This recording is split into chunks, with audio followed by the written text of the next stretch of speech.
Chapter 11.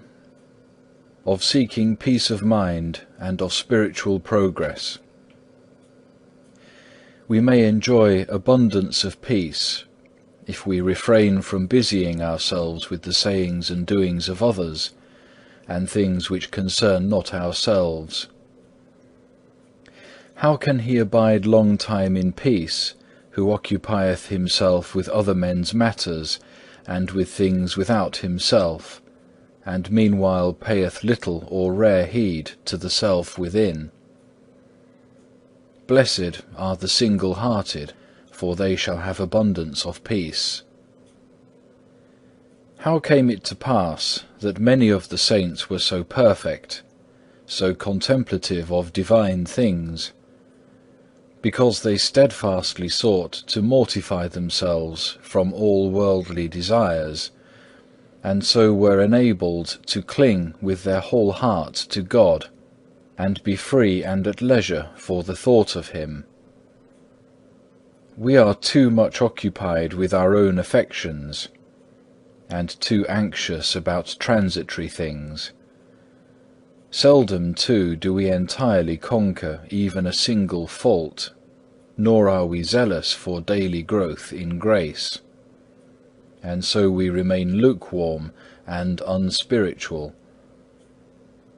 Were we fully watchful of ourselves, and not bound in spirit to outward things, then might we be wise unto salvation, and make progress in divine contemplation. Our great and grievous stumbling block is that, not being freed from our affections and desires, we strive not to enter into the perfect way of the saints.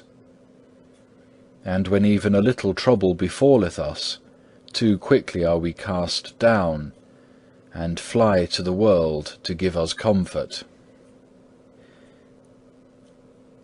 If we would quit ourselves like men, and strive to stand firm in the battle, then should we see the Lord helping us from heaven.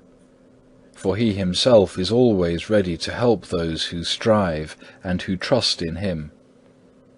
Yea, He provideth for us occasions of striving, to the end that we may win the victory. If we look upon our progress in religion as a progress only in outward observances and forms, our devoutness will soon come to an end.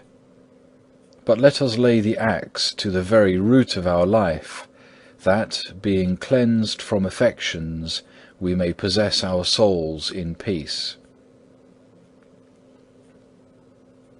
If each year should see one fault rooted out from us, we should go quickly on to perfection. But on the contrary, we often feel that we are better and holier in the beginning of our conversion than after many years of profession.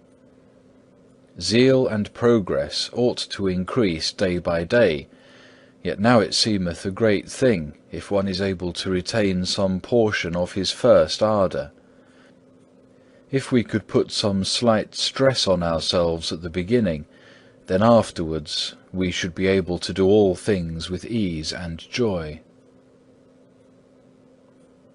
It is a hard thing to break through a habit, and a yet harder thing to go contrary to our own will. Yet if thou overcome not slight and easy obstacles, how shalt thou overcome greater ones? Withstand thy will at the beginning, and unlearn an evil habit, lest it lead thee little by little into worse difficulties. O, if thou knewest what peace thy holy life should bring to thyself, and what joy to others, methinketh thou wouldst be more zealous for spiritual profit.